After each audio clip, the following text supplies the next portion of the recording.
rise again. We know this is what we're meant to do. So we wake up, put our feet on the floor, go and conquer the day like a warrior, like warriors. Cause that's what a tribe does. We got your back so you can relax and focus on all the important stuff, like getting your business done. This is our tribe. We look out for each other. That's right, that's right. This is our tribe. We help each other grow in business and life. That's right, that's right.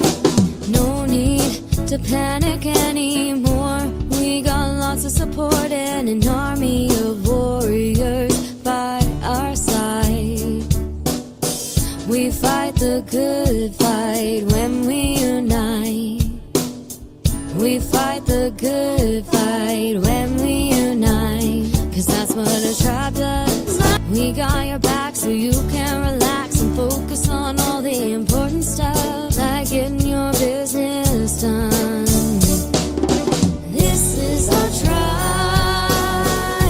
We look out for each other. That's right, that's right. This is our tribe. We help each other grow in business and life. That's right, that's right. Good morning, good evening, good afternoon, wherever you're tuning in from. My name is Sondra, and I am the host of the Coffee Shop Show, sponsored by ProTech, and we do our show to help entrepreneurs, starting small business. Maybe you're getting ready to scale, maybe you're medium business, whatever is going on in your business, we are here to help you with applying the lessons we've learned, so you don't have to learn them again. So this is a show of interaction. So when you're on YouTube, please make sure you tell me hello, so I know that you're there and you're tuning in and where you're tuning in from. And feel free to comment and ask questions, of course, as we go along.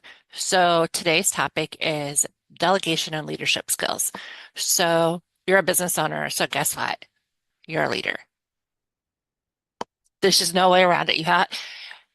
I guess if you're a solo person and don't rely on anybody absolutely at all, which basically that's not true because pretty much a business relies on someone and something in some type of way. Service providers and physical products. So you need some leadership skills, and those come with time usually. There are some natural born leaders, I guess, to a certain extent, but most of it is just it's learning your type of leadership style. Everybody's can be unique to them. I firmly believe in that. It's not a one size fit all. I'll have gurus that'll disagree with me, but that's fine. But you got to know how to lead whoever you're leading, and that might be subcontractors, that might be your actual staff. Even leadership falls into your customers, because if you're not leading, then your customer's leading you, which not the way you want it. You want to lead the customer. Because if the customer's leading you, that's gonna go down a path you don't want to go. And then that's a vicious cycle that you've started. So the reason I put leadership and delegation skills together is because that's one of the skills you need to have as a leader, is how to delegate. And delegation is not a bad thing. You, as a business owner, should not, let me repeat this, you should not be doing every single thing in your business. Let me say it again for the people in the back. You should not be doing everything in your business, just you. I get it. It's your baby. You're passionate about it, and nobody's going to be passionate as you. You're right. Nobody will. Nobody's you. At the same time, if you want a business that's going to grow and be profitable and move forward, you got to let go just a little bit and be a good leader and teach the people that you're delegating to, know what you're delegating them to, what you're going to delegate to them, know what you're going to automate, what people you need, what SOPs, SOPs are standard operating processes. All those things are part of your leadership skill, and that's something you're building in your business. If you don't know, then get resources, use your resources. So if it's SOPs, that's something I help with. We have tech people that help with system setups in our community. We have people that help with social media. So get the resources you need and the help you need for the things that you're not super strong in. That's kind of the first way to delegate. If you're not strong in it, who do I know that is strong in it? Um, I'm not, well, I won't say I'm not super techie. I've kind of had to grow that role a lot in the last 5 years, but there's definitely some things that are just very much over my head. And I know I have 3 to 5 people in my pocket that I can call on at any time, and be like, hey, I don't get it. This is over my head. Can you either help me or sometimes I will pay for help if that's what needs to happen. Nothing wrong with that. Tech is great until you totally screw it up, and then the unwinding it and fixing it it's going to cost you more money and time. So I'm always like, yeah, let me just call an expert in because I'm going to twist this to the wrong way. Um, so definitely knowing your strong suits. Again, and you're not a team of one. Like, make sure you know your resources. And being a good leader is knowing that, hey, I can't do everything. This is what I need to hand off. This is what kind of people I need to have in my company to hand it off to. Um, I mean, many entrepreneurs are like, oh, I have to do everything. I can't delegate anything to anybody. And I'm like, okay, well, how's that working for you? And they're like, no, I'm burnt out. I'm doing, 14 hours a day, 7 days a week. This is not working for me. I'm like, yeah, I would think so. So, um, delegation, I find this method it's cumbersome to do, but it's very eye-opening. So, preferably 3 to 5 business days. Write down every single thing you do from the time you start your business clock till you end your business clock. And that could be 6 in the morning until midnight, whatever that is. Write everything down so you can see what you're doing and maybe getting done, and then compare that to the list of things you want to get done. And I'm pretty sure you're going to figure out the gaps real quick. Um, or you're the one answering, I don't know, DMs, and that could be templated and answered by a virtual assistant. Or you're answering or you're sending emails out to people that can be automated. You're going to find pretty quick, most people that I've had do this, figure out pretty quick where they should be spending their time, and it's not sending messages that can be automated. It's not answering DMs unless that's your jam, but usually not. It's those little things that add up, and then you know what you need. I had a person did this. They did it for, I think it was the 5, and come to find out he didn't need a virtual assistant. He needed a tech virtual web person. Like, he needed a very specific theme for his business. And he's like, you taught yourself out of a job. And I said, no, I wanted you to have the right person that was going to support you. And you didn't know who you needed to begin with. So go do that. And it's always one of my favorite stories because he's just like, but you taught yourself out of a job. And I'm like, I'd rather talk myself out of a job and you do what you need to do for your business than be over my head and be like, this isn't the right thing. So, that's not the first story I've had of that. A couple of people have told me that. It's like, oh, okay, now I know, like, this is what can be delegated, or this is what I need, or this is the type of person I need. Because, the term virtual assistant or tech support, those are very vague. So if you can specifically say, I need the VA to do X, Y, and Z, it's going to help you get the right VA versus going through a whole bunch of VAs and being like, nope, this didn't work. And then those SOPs are extremely important when you bring somebody on. It's not but as a leader, it's also a good thing to check in with them as they're doing these processes and like, is this working? How do you see it? And taking that into effect so you can tweak those SOPs for sure. Peter, good evening, sir. Oh, good evening. I think this is a really cool topic, especially in regards to leadership. There are so many different styles of how people lead. Generally, you would think that somebody would choose the style that would suit the environment that they're in, the style that would work best. Some people lead from the top down, and some people lead from the bottom up. Some people lead from a human-centric perspective where they're not leading the job, they're leading the person, and the person does the job. Or they're leading from the top down where they go, I just tell you what to do and you just get it done. You're employed, do your job. There's so many different styles. In my mind, I think a great leader is followed, respected, and understood. That's a very important. You can consider yourself a great leader, but nobody understands you. That doesn't make much sense. And most self-proclaimed great leaders are great leaders because they're self-proclaimed, which does not create great leadership. If you want to know what a great leader is, ask the people that are being led. Don't ask the leader, ask the people being led.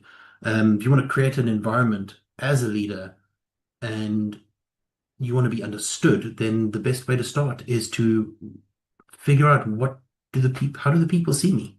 How do they understand me? Do they even like me? Do they appreciate me? Do they not appreciate me? Do they not like what I do? Do they despise me? Because all of those scenarios exist in different places in the world. You can have that coffee cup on your desk saying world's greatest leader all you want. But it's the people that you lead that will tell you if that's really true or not. So in my mind, the number one for great leadership is communication. Communicate, and communicate in a way that not only do you think you've communicated, but you understand that the person that you've communicated with understands what you're saying. Because you can speak at somebody a mile a minute, and think you've done a great job. But if they don't understand what it is that you require of them, then it's not going to get done, and you're just going to get frustrated. But I told them to do it, and I told them to do it this way. Did you really? Did you speak to them or did you speak at them? Very big differences. So there are very few leaders around the world that I will look at and go, that's a great leader. Very few. There are many that I'll look at and go, that's a really good businessman. Big difference. Big difference. Different areas, different spaces, different requirements. You can get somebody that deals with compassion, and you can get somebody that deals with zero compassion. So I think the best thing to do is take a look at your space and decide what's required. And it doesn't matter whether you are a solopreneur or whether you have employees or whether you bring up in outside contractors.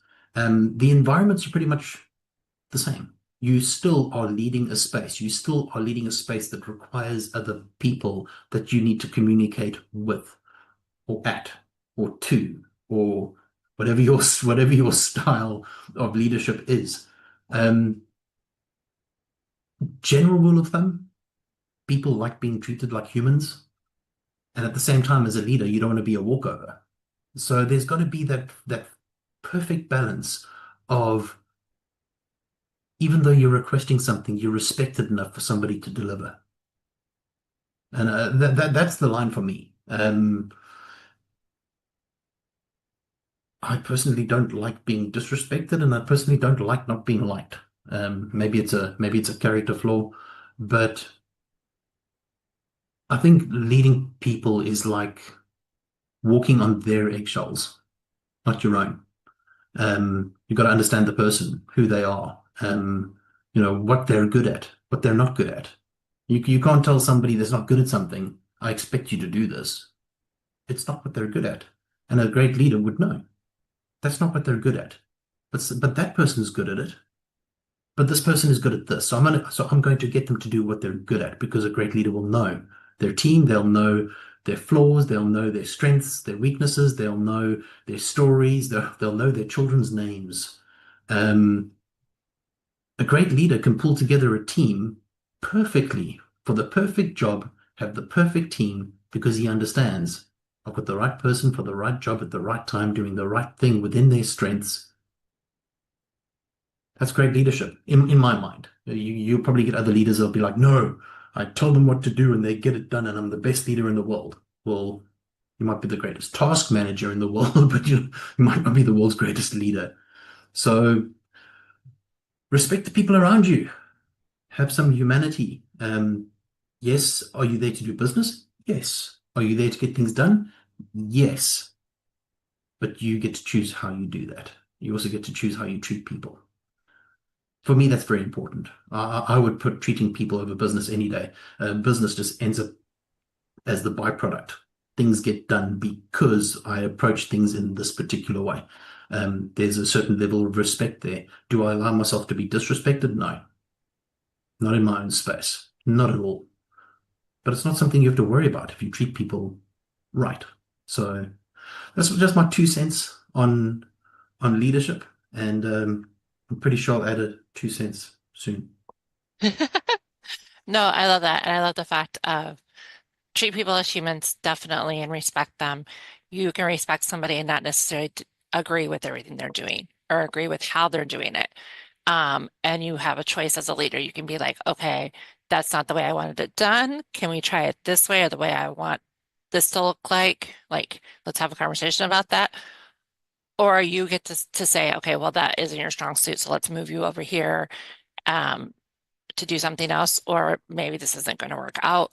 But having the conversation with them and saying, hey, this isn't working. How can we change this? What can we do differently? Keyword with them, not at them, as Peter said, not at them, with them. Mr. L said, great leaders, great listeners, great communicators, great support structure, empathetic. Yes, definitely. Those are definite skills. Dale in the comments said, a leader cannot lead without hearing about their family, friends, and colleagues, etc. that's going on in their life. So I love that. And thank you guys for being vocal in the chat. I like that. Definitely, you also want to, as a leader, set up a structure so that your people can grow with your company. Like, you want your people to grow. You don't want somebody coming in and stay at the level they're at. I feel a good leader is coaching and mentoring and helping them grow. I can honestly say now that I'm in the financial world, I definitely don't know as much as the leader in my immediate leadership, but I do feel that I've been learning in the last year and a half, and actually got told that on Friday, I think it was. And they're just like, you command more of a presence in the room because you are a little more confident, you're more confident in the space. It's taken me over a year to get there. It's not something that's overnight. It took time, and many mistakes and many, okay, how do I figure this out? What do I do better? So as a contractor employee, somebody that's being hired in, it's also on you to help the leadership. Show up the best way you can.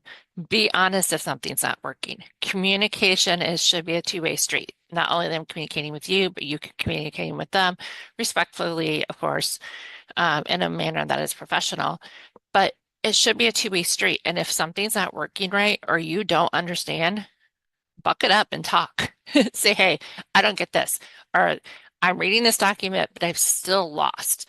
A good leader is going to have some written documentation. Videos are even great if you have them, or point them to resources like YouTube video for this, I don't know, for the CRM or whatever. So they have sources, because again, you want them to grow. So you want them to learn and be learning, for sure, because that's just part of being a good leader. And if you're delegating tasks, you want them to be done right, for sure. Go ahead, Peter. Yeah. If I buy a restaurant and I want to figure out what's working right and what's working wrong. I've never owned a restaurant before. I buy the restaurant. Do I speak to their leadership to figure out what's working right or what's working wrong? Or who do I speak to? Who knows? Generally, who knows the most in that space? The waiting staff? The waiters. Yep. The waiters. They know the most. They're on the floor. They meet the people. They know what processes work, what they can achieve and what they can't. They know if the splitting the tip system works. They know if it doesn't work. They know who's on shift, when that person's on shift. They know the menu backwards. They know if something, well, they should know if something is not in stock. They know, because these are things they need to know. These are things they need to know in order to perform at their highest, to get their guaranteed tip at the end of a meal. Um, but if you ask the owners, "Hey, I want to buy this restaurant. What's working and what's not working?" You're not going to get a picture of what's working. You're not going to understand what works, what doesn't. You're having the right conversation with the wrong people. So in any space, whether it's an organization, whether it's your own business, or whether you're a solopreneur and you're dealing with supply, look to the people that work the floor. Look to the people that generally get dismissed because, oh, it's just a waiter. Then you have the wrong concept. You completely have the wrong concept, because sometimes it's the people that are considered the least that actually have the most information at hand and would probably be a whole lot more honest about how things work, how they shouldn't work, what's being done, what shouldn't be done, how they're being treated, how they should or shouldn't be treated. These are things that you would need to know if you're buying into that space. I mean, I have my eyes on a very particular restaurant at the moment that I am looking to buy. Guess where I go and have my coffee? Guess which staff I speak to? I think I know that space pretty well by now, and I have a really good understanding as to what I would be buying into, and I have a really good understanding as to what I would change instantly. Because at the end of the day, the staff are there to support me, as I should be there to support staff. So it's a two-way street. Respect and treating people well will take you a long way. Yeah, for sure. And people are talking about, the wait staff definitely know what's going on, and you can't be served without the waiter. We love cooking shows, so some of them, when they're helping restaurants, it's usually they start with service. They like, let's see a service. How does this really run? And they'll ask the wait staff, well, is the owner usually here? And they'll be like, no, or in their office. Go to the kitchen, and they'll be like, why is this a hot mess? Well, we've suggested X, Y, and Z, but the owner says, absolutely not. You're going to do A, B, and C. And you'll quickly figure it out. And like you said, you go to a coffee shop and you probably know all the people's names, and if they leave, like if you got new people every week, what's going on in the background? If staff are rolling over quickly, and this is any type of job, retail, restaurant, customer service people, like if you're always getting a new person because they can't keep people, yeah, there's a leadership issue. It's just not, it's just a very tall tale. My youngest one is great at customer service, and she has quickly figured out what good leadership is and what good leadership is not, and has moved jobs twice now because she's just like, yeah, there was no proper training, getting yelled at for not doing something right when the owner did come around, and so on and so forth. And she's like, but I got the 2-week training, I had 2 days. There was a training program, but it wasn't followed. Now, is that the manager at the store or is that the leader? It's both. The leader should know that the manager's not doing the thing, and then the owner should be saying, "Hey, why didn't you get trained more than 2 days? Like, what's going on? What system I'm not enforcing?" So that is definitely as a leader. And when you own, because I work with a lot of entrepreneurs that own multiple businesses,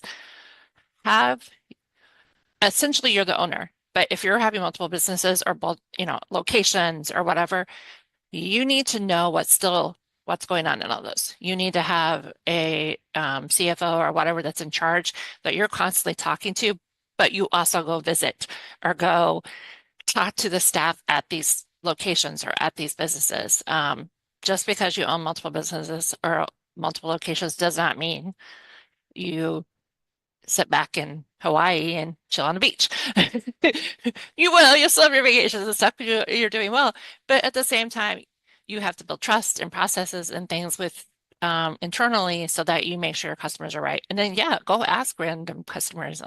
There's a show, Undercover Boss, where the owners actually go into a restaurant and they'll just be like, what the I've watched a couple of them, and one was like he turned around and like fired, like they're supposed to be there for like 2 or 3 days, and he didn't even make it 24 hours. And was like, oh no, let me go back in here and like fire this freaking manager because they are god awful and they treat people god awful.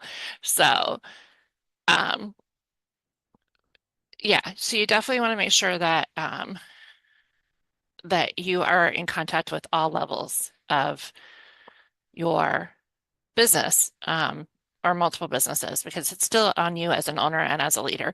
And if you can't manage those things, then find a good manager, agree on how things are going to be ran. It's still in the end your business. So, oh, I hired so and so and they do it. Okay, but what does that mean? Well, they do it, they know what they're doing. I'm like, that you still need to know how your business is run. Dwayne Johnson says that, The Rock, he owns multiple businesses, plus still acts, plus. But he's like, I still go in and have board meetings and staff meetings, each individual company. And he has like a rotation system. So he knows that he'll get to all of them, but he's very big on, I'm still the owner. I still need to know what's going on in the, you know, um, t-shirt business or the tequila business and all the different businesses he has. He goes, it's still my job. My name is on the business. So definitely, if somebody a multi-$7 million figure tells you that you still need to check in with your staff, you still need to check in with your staff, for sure. Large corporate, the cleaners know a lot. Oh, Mr. I love that. In a large corporation, the cleaner knows more than anybody. Truth. The cleaner or the parking lot person that lets people into the parking lot, valets, they usually know a lot too. Your wait staff. Yeah, and you should know them too. You should be able to call the cleaner by their first name, not cleaner, housekeeper. Like, what are their names? They have names. Um, uh, Go ahead, Peter. I once made a decision, a really expensive decision, not for me, but for somebody else, based on the tea lady. Because I quite literally, when I met her, and when I arrived and I greeted everybody, I greeted her too, and she felt a little bit uncomfortable because I think she was just supposed to stand there and pour everybody's tea. And in a gap, I asked one very simple question: can I trust this person? And her response was bluntly, no, you cannot. And I made the decision to not do the deal. I took it quite seriously when people are not treated like humans, and I could see the treatment when I arrived, and I could see the form of the room, how people were handled, how people were either respected based on their position or disrespected based on their position, and a very simple on the side, hey, how long have you been working here? And no, 8 years. Okay. Can I trust this person? No. No. Point blank, no. Shut the deal down. Not interested. Not doing business. I can't put myself in that kind of situation where I'm reading the person that I'm supposed to be doing business with, and I just get this feeling something's just not quite right. It might be good business, it might not be good business, but how does he treat the people around him? Shows me a lot. I shut down a multi-million rand deal because I was employed at the time, and I was there with the CEO of the company was there with me. I was doing the sales side of this transaction. And when we arrived, she carries way more authority than I do. And they refused to speak to her because she was a woman. They refused. They would talk to me, but they would not talk to her, which I found very disrespectful. Funnily enough, we had the only solution that they could possibly use. So I don't understand why they were disrespecting her, because they were running great risk, and I shut it down sorry, I'm not if you cannot direct your questions to the person you need to be directing your questions to, and if you cannot tolerate the answers, then we will just leave, which is exactly what we did. We left and we went for lunch. And we already knew that the deal had already been done. It was just their buying department that was finalizing all the details. We knew that from upper management, the deal is already done. Only to walk into a meeting and have her being disrespected? I don't think so. I don't think so. Shut it down, walk away. We went to go have lunch, and we got a phone call about 20 minutes later with severe apologies. Please will you accept our apologies and please will you come back? And the answer was absolutely. But she won't be disrespected. Not at all. And we did the deal. It ended up being, I think it was a 12.8 million rand contract with a 4.7 annual maintenance contract. It was a big deal, but there's a lot to be said about people being disrespected in their form of leadership. So, and as the salesperson, I could not sit there and go, well, now I'm acting like I'm in her position. I can't do that. I don't have that authority. And they refused to talk to her. So I don't know. Business is it's a slippery slope when you decide that you actually want to, sometimes you got to put your foot down, and sometimes you got to be very careful where you tread. So it's a slippery slope. But if you have your honor and you have the way that you want to treat people, you have this vision in your mind as to how you want to be seen as a leader, then go for it and be that leader. But learn lessons from people that are terrible at it. Learn those lessons very quickly. Yeah, for sure. And unfortunately, yes, I've been in the shoe of I don't get treated because I'm a female versus the owner or the client. And I do work for plenty of male clients, and I don't have a problem with that. I always say if you treat me like a human being and respectful, then that's cool. But I've had other people in their organizations and stuff, and I'm just like, why? Like, why? And then some people are like, oh, why you get offended? I'm like, because I can guarantee you they don't talk that way to their daughter, their sister, their mama, their wife. It is because they feel they are in power and they have this authority to do that. Um, yeah, it's crazy. And I honestly I don't understand this day and age why we're still in that role. And some industries are really bad about that. Financial can easily get that. Unfortunately, and there's some powerhouses that are female, and I know it, and I've seen them, and it's amazing. But yeah, unfortunately, that does happen. And the same thing with your role. Um, you're the owner, yes, I get that, but that doesn't mean you are more important than the housekeeper, the waitress, the receptionist, all those things, all those people in your business help make you a better owner and leader. They are the sums of the part. They're the parts that have to work together. And so if you treat one part bad, one, it's going to get to the rest of the parts and it's going to taint the whole thing. Or two, depending on what part it is, other people are not going to want to join or be customers or so on and so forth. So treat everybody equally with human respect. I can't say this enough. Have things in writing, including reviewing and how you're going to review your business, how your staff's going to review the business. The staff should be able to give a review and get a review. That should be a two-way street, give and get. And, have those check-ins and have those things. I've seen businesses where they're like, we see the owner at Christmas party. That's it. The holiday parties when they see the owner.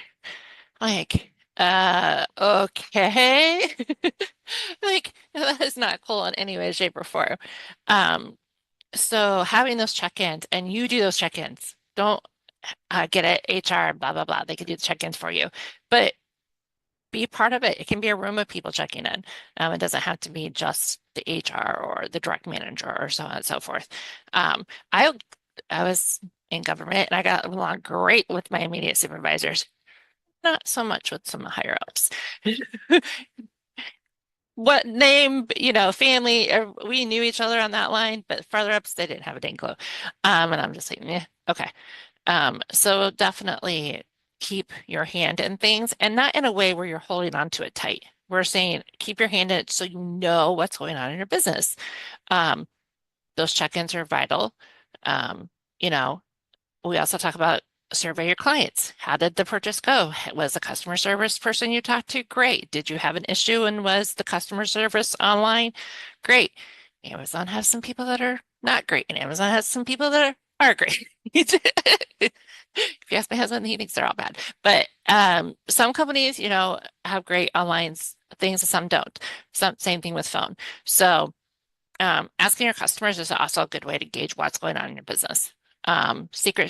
We do secret shoppers in the US where you get paid to go into businesses and give them reviews on how, people are getting treated, cleanliness, how are people interacting with the customers, how are people interacting with each other. Me and my husband almost left a restaurant because all we could hear was fighting in the kitchen. And I'm like, this is very uncomfortable. I don't care how good your food is. Like, all we can hear is you two, they were just yelling at each other.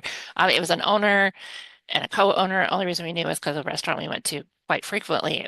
I don't think we've been back. It was just that bad. It was like, no, don't. Yeah, if your restaurant can hear you arguing and yelling at each other, that just is not cool in any way done. So yeah, for sure. Peter, go ahead and then we'll start wrapping up. Yeah, I think one of the easiest spaces to lead is a space that you have created yourself and led right from the beginning. Is one of the easiest spaces to lead. One of the most difficult spaces to lead is a place that you bought into and that has had bad leadership. And then how do you turn that around? Because you bought into it. Now you need it to be successful. You need it to be profitable because it's an investment. You've bought into it, but you're buying into a space that's been led so badly that the staff are unhappy. Your managers are unhappy. Everybody's unhappy. Nobody's happy. Which in turn means that you're not going to be happy. And then you've got this mammoth task of how do I turn this around? Stepping into a situation like that from the perspective of I tell you and you just do, and you will not be profitable because they've experienced that. They've had that before. They've been ignored before. They've been cast aside before. They've been disrespected before. And you're basically coming in and just continuing to do what has happened to them the entire time. The only way to kind of break that curse, break that mold, is you start from the ground up. You start with the staff on the floor. Cool. If we used a restaurant earlier. Get your waiters together. This meeting is not for the managers. It's not for. It's just for the waiting staff. Introduce yourself. Find out who they are. Ask them their names. Ask them if they're happy. If they're not happy, do it one-on-one if you have to. Make it conversational. Not, hey, I'm your new owner. Are you happy? You're not gonna get an answer. You will find that the moment, even push to the degree where you go, well, what would you change? What do you think would actually work? Go as far as investigating that, and if that would work, implement it. Once it's implemented, let everybody else know that it wasn't your idea, that it was theirs. There is a way of functioning with people in such a way that you include them, they get the respect, they get the credit where it's due. You don't have to suck ideas off of everybody, implement it, and then take all the glory, because then you're just right back in the same position you were in the first place. Everybody just thinks you're an asshole. Sorry, YouTube, but it happens. Start from the ground up. Build the relationships. Tell the people that you're meeting with that your intentions are to change this space. You want everybody working together. You want everybody to be happy. You want it to be a well-oiled machine. You want open communication. You want an open door policy. Just saying open door policy means open door policy. It doesn't mean come and tell us your darkest secrets so we can use it against you. Managers and bosses out there, if you're doing that, that's not an open door policy. It's a freaking trap. Don't do that to your staff, because then your open door policy very quickly filters through to everybody else. Don't go into that office. It looks like an open door policy, but it's not. It's a trap. Be careful.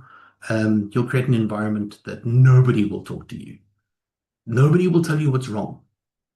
Nobody will tell you why it's wrong. So treat people well. Start from the ground up if you're going to rebuild and be profitable.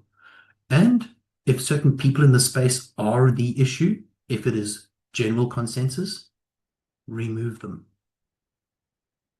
Remove them. And then when you replace them, make sure you're replacing them with people that fit into that space, not only for you, but for the people they're going to be working with. Are the people that they're working with happy? Are they not happy? Why are they not happy? Happy people are very productive. They're also very respectful. And they're also very, how would I say it? They feel like they have more, not confidence is the wrong word.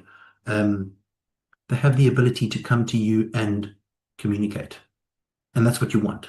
You want people to come to you and go, I see we're doing this in this particular way, but we're really battling with that. Is there any way that we can look at trying something different? And instead of just going no, go, well, actually, you know what? I'm going to pay attention to that. Thank you.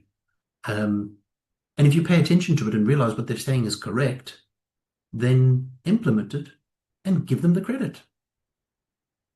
It's changed because this person brought it to my attention and they came up with the solution. That's way more profitable than trying to take glory. So my ideas Yeah. in Yeah, and I think a key word there is change, like be willing to change as a leader, or as somebody that comes into something. Also, as a leader, build something that somebody else doesn't have to come and fix. Build something that somebody else doesn't have to come and fix. That should be your goal as an owner and a leader. And yes, change. Change is always happening. Tech, world, seconds, everything flies. So if you're still operating in tech or something from 2020, you're not just 5 years, you're decades behind. We have that used to in the US. It's very interesting when you know things about certain huge businesses that they use the most oldest tech and gas green earth, and you're just like, why? It doesn't make sense because the higher ups don't want to change the tech. It's not the front line. It's usually the higher ups, for sure. As always, speaking of time, it always flies. Super grateful. We had lots of people join us on YouTube. So thank you, Dale and Megan and Mr. L and Hope, for interacting today. Always makes me smile when people are interacting on the YouTube show. You can always leave comments afterwards. We want to give a shout out to Susan, who does, speaking of our front line, well, she's behind the scenes, our behind the scenes people, which are just as important in your front line, as your front line. She does the show descriptions, she does the show notes, she puts mine and Peter's LinkedIn link in the show notes. So click on that, come DM us, set up a call. We both do coffee chats calls. That is definitely something we both do. Let us know what you like about the show, what you want to see improved, how you think it's going. I am very much open to that. Again, I have no problem with change. I just don't know what to change if I don't know what's going right or wrong. So for sure. And then a shout out to Somerville, who helps with pretty much everything else back end. You know, the saying in Explore ProTech is we have a great Somerville, just you can't have ours. So, my name is Sondra. I'm the owner of Get It Done Coaching. I help people from figuring out what to delegate, writing those SOPs so that when you do delegate, you have some processes to hand off to people, and then system audits, goal setting, quarterly review, and everything in between. So I'd love to have a chat with you guys. Peter, do you want to go ahead and take us out? Awesome. So this has been another epic show. I hope you people understand where we're coming from, that we are here to help as much as possible, based on our own experiences. If you want to know more, just reach out, have a conversation. That being said, we've come to the end of the show, and may all your wildest entrepreneurial dreams come true.